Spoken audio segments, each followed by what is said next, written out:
हमारे जो ईरान के साथ रिश्ते रहे हैं, वो अभी भी रिश्तों को निभा रहा है, अगर देखा जाए तो। और ईरान ने अपने एयर स्पेस को भारतीय छात्रों के लिए, जो भारतीय छात्र वहाँ पढ़ रहे हैं, और ज़्यादातर ये भारतीय छात्र मुसलमान हैं, ज़्यादातर क्या सभी मुसलमान हैं, जो एमबीबीएस की पढ़ाई कर रहे हैं और जो वहाँ धार्मिक शिक्षा लेने लगे हैं। और चूँकि वो हमारे पसमानदा सुल्तान के प्रिय कौम से आते हैं, तो पसमानदा सुल्तान ये क्यों नहीं करती?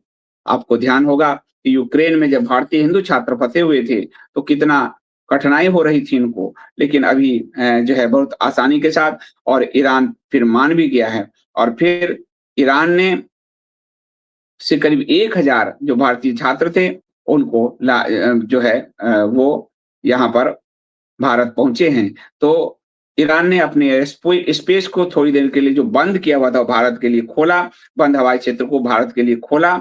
और वहाँ जो भारतीय छात्र फँसे हुए हैं, उनकी आपातकालीन निकासी के लिए कदम उठाया, साहसिक कदम उठाया। और भारत सरकार अभी ऑपरेशन सिंधु चला रही है। 1000 भारतीय छात्र दिल्ली पहुँचने वाले हैं। आज रात 2 निकासी उड़ान भारत पहुँचेगी, इसमें कई छात्र हैं। सभी छात्र पसमानदा सुल्तान के प्रिय कौम से हैं। चार्टर विमान की व्यवस्था की गई है। यहाँ आकर उनके भाव देखिए, वो कह रहे हैं नहीं, ईरान से तो दिल्ली तुम ले आए हो फ्री में, अब दिल्ली से कश्मीर मुझे फ्री पहुँचाओ। ज़्यादातर ये कश्मीर के हैं, और पसमानदा सुल्तान वो करने को तैयार होंगे। और कश्मीर में भी, दिल्ली से कश्मीर भी इनको फ्री, क्योंकि टैक्स पेयर के पैसे हैं। आप यहाँ से तो जा ही सकते हो, वहाँ से ईरान से भारत लाए, बहुत अच्छी बात है, पर भारत से कश्मीर चले जाओ अपने पैसे पर।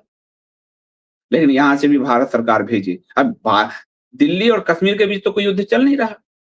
तो लेकिन चार्टर विमानों की व्यवस्था पूरी की गई है।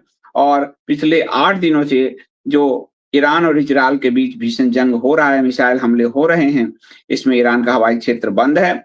और लेकिन उस हवाई निकासी में भारतीयों के लिए एक स्पेशल कॉरिडोर की व्यवस्था की गई है। तो इसमें कुछ भारतीय छात्र घायल भी हुए हैं, ऐसा माना जा रहा है।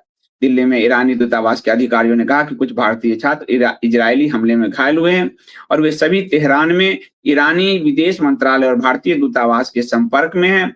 कुल पहले लॉट में 110 भारतीय छात्र का पहुंचे थे बुधवार रात को, और इसमें 94 छात्र छात्रा सभी जेएनके के थे, कश्मीर को मैंने आपको बताया। और ये सभी छात्र उर्मिया मेडिकल यूनिवर्सिटी में पढ़ रहे थे, और उन्हें आर्मेनिया और दोहा के रास्ते निकाला गया था।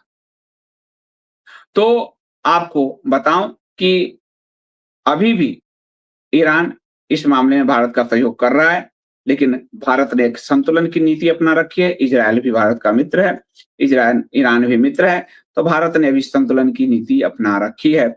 लेकिन जिस तरह से ईरान से भारत ने तेल खरीदने कम किए, वहीं चीन ने तेल खरीदने अपने बढ़ाए, और आज चीन के साथ ईरान के ज़्यादा गहरे रिश्ते हैं, जबकि ऐतिहासिक तौर पर भारत के साथ उसके ज़्यादा गहरे रिश्ते रहे हैं। भारत की विदेश नीति किस तरीके से चल रही है, ये इतिहास जब लिखा जाएगा और इस सरकार का आकलन करेगा, तब पता चलेगा कि अब तक के इतिहास में सबसे अ, बहुत दुष्स्वप्न से घिरी हुई विदेश नीति इसी सरकार के दौरान भारत की रही है। तो ये